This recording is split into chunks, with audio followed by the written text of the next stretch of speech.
ఒంటి మీద కట్టిన బట్టలు నావి కాకపోతే ఊరంతా దేకమన్నాడట వెనకటికొకడు. ప్రస్తుతం అదే పరిస్థితి. తెలుగుదేశం అనుకూల మీడియా అతి తెలివితేటలు. చంద్రబాబు గారికి బీజేపీ కావాలి కాబట్టి బీజేపీ పొత్తుని ఓకే అంటారు. బట్ బీజేపీలో తెలుగుదేశం మనుషులే ఉండాలి, తెలుగుదేశం అనుకూలురే ఉండాలి, లేకపోతే వాళ్ళు ఎందుకు ఇచ్చారు అంటారు. అట్లాగే తెలుగుదేశానికి కూలీ చేస్తున్నటువంటి రఘురామకృష్ణరాజుకి కూలి డబ్బులేమో బీజేపీ ఇవ్వాలి, ఇవ్వనందుకు అనూహ్యం లేకపోతే అన్యాయం. ఆయన అసలు బీజేపీలో ఎప్పుడు చేరాడు?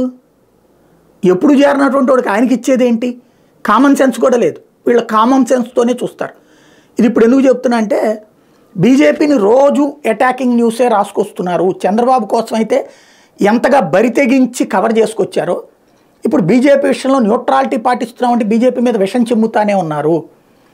ఏదైతే ఇచ్చినటువంటి వాళ్ళు అట్లాంటి వాళ్ళు ఇట్లాంటి వాళ్ళు వరుణ్ గాంధీ లాంటి వాళ్ళని పక్కన పెట్టేశారు, లేకపోతే కనుక ఆరోపణలు ఎదుర్కొనే వాళ్ళకి ఇచ్చారు అన్నటువంటిది. మరి ఆరోపణలు ఎదుర్కొనేటటువంటి వాళ్ళకి ఇచ్చారన్నప్పుడు ఆంధ్రప్రదేశ్లో అదే ఆరోపణలు ఎదుర్కొంటున్నటువంటి వాళ్ళకి బీజేపీ టికెట్లు ఇచ్చింది. బట్ వాళ్ళు తెలుగుదేశం అనుకూలరే, వాళ్ళకి ఇవ్వమన్నారే, ఇస్తే తప్పు లేదంటున్నారే. జాతీయ స్థాయిలో మాత్రం ఇస్తే తప్పు అయిపోతుంది.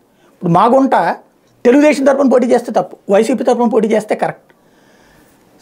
బీజేపీ సిద్ధాంతాన్ని పక్కన పెట్టింది, ఎస్ అది నిజం, రాయ్. అది రాయాలంటే ముందు విశ్వసనీయత మీకుండి సావాలి. అది అనేటటువంటి అర్హత నాబోటోడికి ఉంటుంది. ఎందుకంటే అందులో మంచి చెప్తా, చెడు చెప్తా. వైసీపీలోదైనా మంచి చెప్తా, చెడు చెప్తా.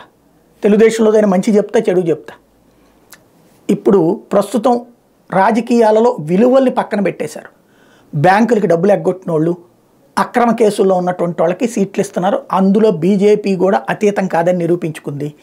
అది రాయాల్సినటువంటిది, రాసేటటువంటి హక్కు ఈనాడు జ్యోతి సాక్షులకైతే లేదు. అది గుర్తుపెట్టుకోవాల్సిన అంశం.